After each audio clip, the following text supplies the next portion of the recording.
Governor of the state of Oregon, John Kitzhaber.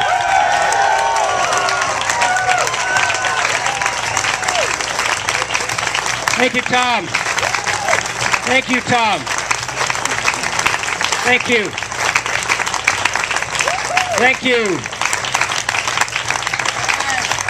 Thank you. Thank you. Thank you. Thank you, brothers and sisters, for inviting me to join you on Labor Day 2010. It's a day we celebrate and honor the working men and women in this state and across the country, and reach out to those who don't have a job on this Labor Day.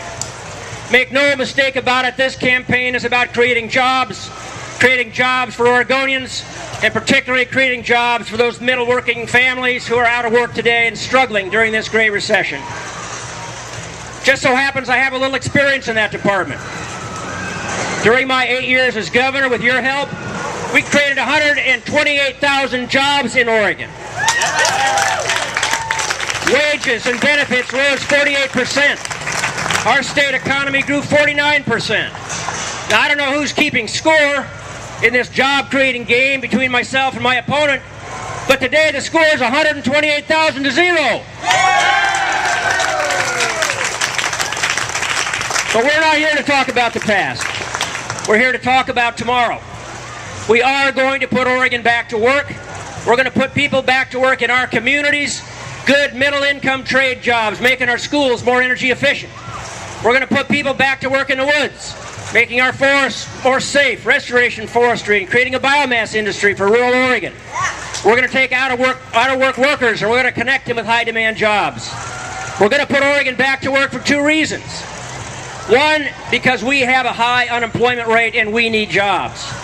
The second reason is because creating family wage jobs is what's going to keep the middle class afloat in this 21st century world of ours. Let me tell you a story. My father was part of the greatest generation that weathered the Great Depression of the last century and fought the Second World War. He was in Patton's army in Europe, and when he came home, I used to call him up every June 6th, the anniversary of D-Day, and I thanked him for saving the world, because that's exactly what his generation did.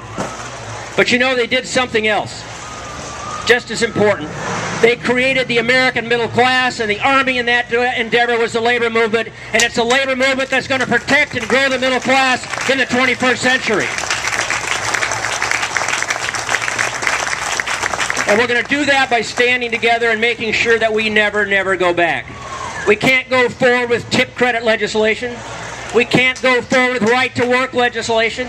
We can't go forward rolling back the minimum wage. We can't go forward privatizing the public sector and de-unionizing the private sector, and that will not happen on my watch. No sales tax. We are going to go forward together by building partnerships between labor and business, like the partnership between the IBEW and the National Electrical Contractors Association. We're going to build partnerships with people who honor and respect the right of a worker to organize and form a union. With those people who believe we need to erase the artificial distinction between a public sector and a private sector worker, who believe that all workers deserve good wages and benefits, and is committed to driving our per capita income back up above the national average in every corner of the state of Oregon. That's where we're going. And I need your help to get there. I need your help to get there on the election, which is 8 weeks from tomorrow. We want to make sure that on November 3rd, that's the vision of Oregon we're moving forward. Are you willing to go there with me? Are you willing to fight to get there? Are you willing to fight? Thank you very much.